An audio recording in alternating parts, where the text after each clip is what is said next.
when you do what you do for the love of God, all is holy.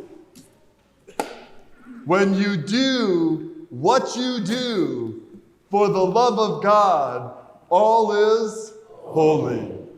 Today's gospel is the very familiar Martha-Mary story. And the struggle with the Martha-Mary story is it really sets up an unhealthy, if you will, way of thinking. It's an either-or thinking. So I'm going to either be like Martha or like Mary. We're either going to have food or we're just going to sit around and do nothing. How does that go good, right? We're either going to go to church or we're going to sleep in.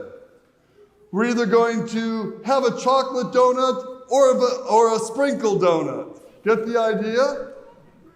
It creates a either-or kind of mentality, an either-or type of spirituality.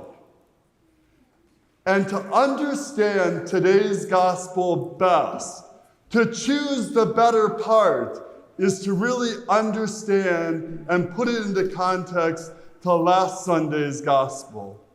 Instead of an either-or, Martha, Mary, clean house, sit around and do nothing type of approach, you and I are called to a both and. Let me give you an example of what I mean. Last weekend, we heard, love the Lord your God with all your heart, soul, mind, and strength. And love your neighbor. It's not an either or. Love God or love your neighbor. Be like Martha, be like Mary. Glazed donut, sprinkle donut. It's a both and. That you and I are called to love the Lord our God with all our heart, soul, mind, and strength. Amen. Do it like you mean it. Amen. Love your neighbor. Amen. And why is this so good and so important and the better way?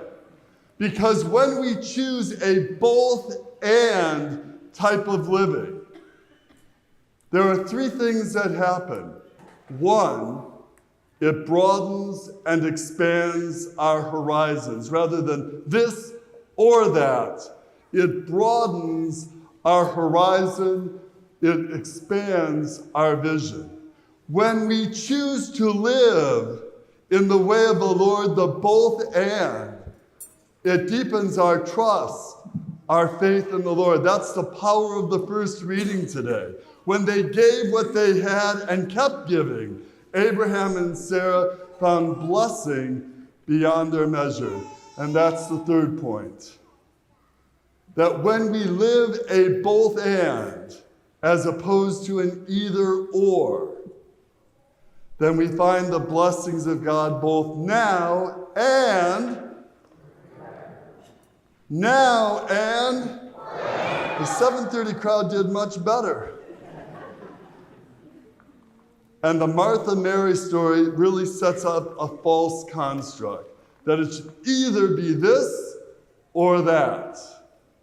When last weekend's gospel powerfully proclaims, love the Lord your God with all your heart, soul, mind, and strength, and love your neighbor as yourself. So instead of worrying whether you should have vanilla ice cream or chocolate ice cream, you can have a twist. Instead of going to church or sleeping in, like you did this morning, you can doze off during the homily. And it is Jesus who calls us to more. He calls us to a fuller, more abundant life. And so when you work off the either or, we're either going to get crayons for the kids to the Christmas giving program, or we're going to starve, which we're really not going to do. Get the idea? As opposed to the both and. Because when you live the both and, last weekend's gospel, you have chosen the wiser, better part, a wider view, a deeper trust, and the blessings of God both now and forever. That's what brings me back to the Romero quote. Romero said this: when we do what we do, all of it, for the love of God, all is holy. When we do what we do for the love of God, all of it is holy.